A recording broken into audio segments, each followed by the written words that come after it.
Hello, I'm Glenissa, and welcome to the International Daily Roundup with People's Dispatch, where we bring to you some of the top stories of the day. Our first story is on the Israeli Air Force airstrikes conducted on Gaza on Wednesday, jeopardizing a ceasefire which was agreed upon just a few weeks ago. The Israeli military attacked several Hamas sites, including a weapons manufacturing facility, along with one another site belonging to the Islamic Jihad. 2 missiles were fired at the Zaitoun neighborhood southeast of the Gaza city. Several homes and buildings were damaged. Another missile fired into an area west of Gaza city also caused property damage. In the west of Khan Yunis in southern Gaza, a missile strike was reported on a site run by one of the Palestinian resistance groups. Israel claimed that it conducted airstrikes in response to rocket fire from the blockaded Gaza Strip. 2 rockets were allegedly intercepted by Israel's missile defense systems. There were no casualties or damage. Earlier in the month, Israel and the Palestinian Islamic Jihad had agreed to a ceasefire brokered by Egypt and the United Nations. The ceasefire came after 2 days of intense bombing of Gaza by Israel and retaliatory rocket fire from Islamic Jihad. 34 Palestinians were killed and more than 110 others were injured, while there were no casualties on the Israeli side. For our second story, we go to UK, where the Labour Party leader Jeremy Corbyn has released secret documents which reveal the possibility of the sale of the country's national health system. The documents indicate plans for total market access in a post-Brexit UK to US corporate interests. The 451 pages document was shared with the Labour Party leadership and trade justice group Global Justice Now on November 27th. It has in-depth details of the trade talks that were held between the conservative governments since July 2017 and the Trump administration in the US. According to both Corbyn and the director of Global Justice Now, Nick Dearden, the talks included negotiations to change UK's medical patent laws, regulations on food quality and standards, and the possibility of opening up the National Health Service. The leaked information also revealed that the talks are at an advanced stage as trade representatives had exchanged documents.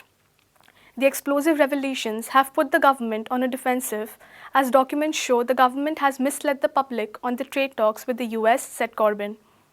The Johnson government has refused to give public access to details of the US-UK trade talks and has released a document that has had every single sentence redacted. The uncensored documents exposing the possibility of putting NHS up for the sale has been raked up a major controversy. The UK will be going in for general elections in less than 2 weeks. For our third story, we go to India. The 26th of November marked the 70th anniversary of the adoption of the Indian Constitution.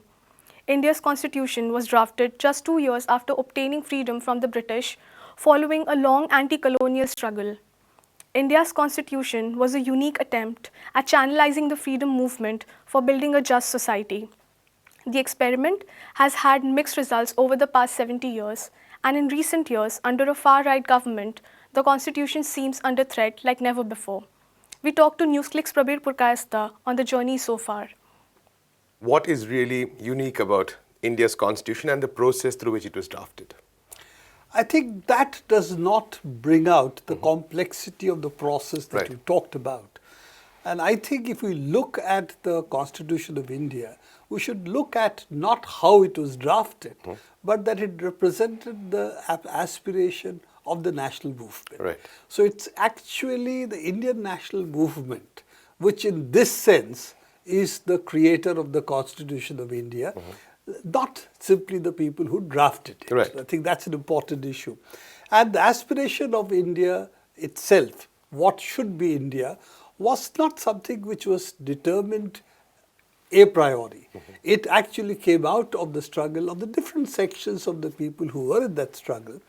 And one section of that movement, or I would not say those who participated in the movement, who remained outside the movement, wanted that national identity should be based on some homogeneous identity of the people. Right. And one said, therefore, it should be Hindu nation. That was the proposition of a section of the people at that time. who were involved in politics, and there was the counterpart which was a section of the people who said, we are Muslims, we want a separate nation. Right. Overarching national movement that was built up, which a huge number of people participated in, was that we want freedom from British exploitation. And therefore, we want a nation which not only represents all its people, but where the exploitation of foreign capital will be completely abolished. We will be therefore building a nation which will be relatively free of exploitation. Right. And we expect the government of this country to represent our aspirations by providing us a better life.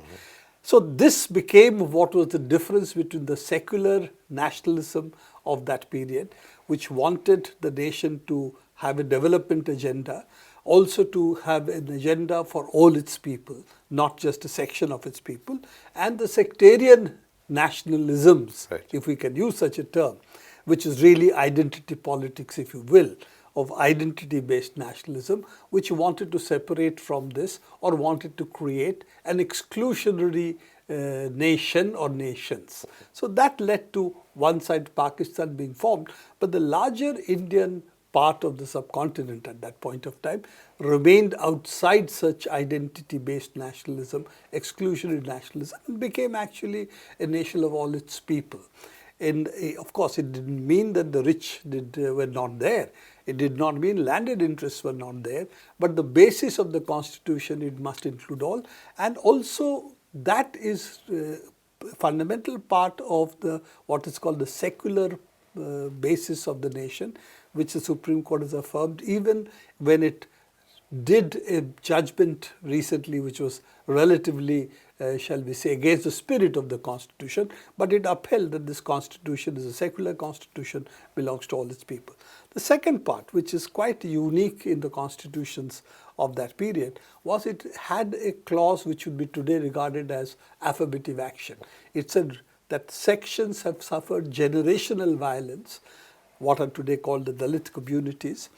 They were designated as scheduled castes or scheduled tribes. Right.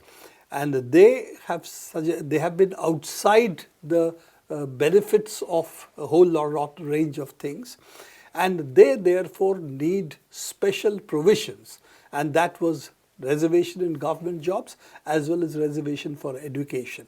These are the two instruments which today, as we know, the post-60s are known as affirmative action, comes out of civil rights movement in the United States.